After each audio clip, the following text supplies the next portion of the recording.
So now the topic is types of formulations. Means parenteral dosage form can be formulated as a solutions.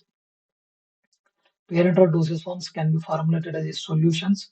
If you want to prepare the solutions, definitely we need to filter those solution through the 0.22 micrometer membrane filters. Means we need to get the clear solution. Definitely we need to filter the solution through 0.22 micrometer filters. See the solution definitely do not contains any antimicrobial agent. If solution do not contain any antimicrobial agent, definitely we need to be used. That solution should be terminally sterilized. That solution is terminally sterilized. Next one is the same parenteral dosage form can be formulated in the form of suspensions. See, we people already know suspensions are physically unstable. So hence, the parenteral dosage forms can be formulated in the form of dry powders. The parenteral dosage form can be formulated in the form of dry powders for a reconstitution immediately. Means the dry powders will be there, then that can be reconstituted. That powder can be added with sterile water for injection or bacteriostatic for water for the injection to prepare the suspension. Then we can take the and then it is can be administered.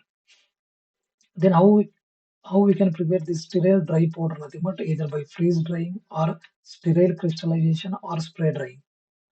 Freeze drying, sterile sterile crystallization or spray drying method, we can prepare the sterile dry powder. The sterile dry powder can be added with the water.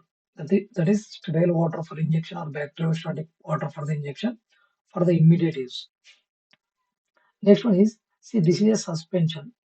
This is a suspension particle. This is a suspended particle that contains drug molecules. All these small things are drug molecules. Hence, this suspended particle will act as a drug reservoir. From this drug reservoir, slow release of drug molecule will be there. The drug molecule will be released very slowly. Hence, if you want to increase the prolonged duration of action, if we need to increase the prolonged duration of action, then we can formulate the preparation in the suspension form or emulsion form. We can formulate the parenteral dosage form into the suspension or emulsion. See the emulsions, these are pyrogenic in nature. It will causes pyrogenic reaction and hemolysis. Okay, along with that, see the emulsions, the oil solution, nothing but cannot be taken by subcutaneous injections. See the oil, nothing but water in oil emulsions. Water in emulsions cannot be given by the intramuscular route. This can be given by only oil in water injections. Sorry,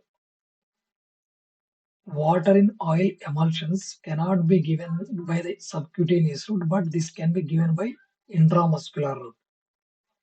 So here this is a oil droplet that contains lots of drug molecule. From the oil droplet, there is a slow release of the drug molecule will be there. Hence, in order to increase the prolonged duration of the drug, then we can formulate the parenteral dosage form into the either suspension or emulsion form. So this is about the different types of formulation, either solution, suspensions or emulsions can be prepared.